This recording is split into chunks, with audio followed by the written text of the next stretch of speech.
बातमी घडलेल्या गुन्ह्याची, बातमी पोलिसांनी केलेल्या तपासाची, बातमी पोलिसांच्या कामगिरीची नक्की पहा पंचनामा पोलिसांचा घडलेल्या गुन्ह्याचा। गर्दीचा फायदा घेऊन महिलांचे मोबाईल, रोख रक्कम व दागिने चोरणाऱ्या एका महिलेचा पोलिसांनी अखेर पर्दाफाश केलाय।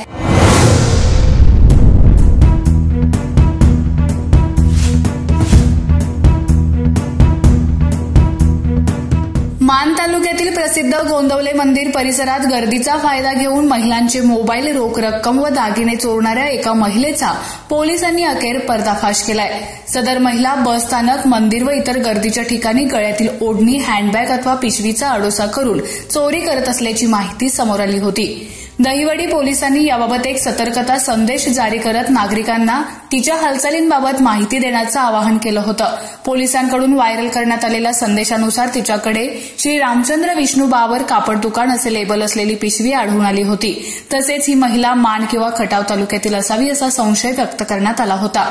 पोलिसांनी मिळालेल्या माहितीच्या आधारे तातडीने तपास सुरू केला असता सदर महिला ही गोंदवले येथील मूळ रहिवासी असून तिचे सासर खटाव तालुक्यातील मांडवे गावात असल्याचं निष्पन्न झालं। त्यानंतर काल दुपारी सहाय्यक पोलीस निरीक्षक दत्तात्रय तराडे यांच्या मार्गदर्शनाखाली पोलीस पथकाने ही महिला ताब्यात घेतली। तपासादरम्यान तिने मोबाईल आणि पैसे चोरी केल्याची कबुली दिली असून अजूनही तिच्याकडून तपास सुरू आहे। ती अजून कोणत्या चोरीच्या घटनांमध्ये सामील आहे का हे पाहण्यासाठी तिची कसून चौकशी सुरू आहे।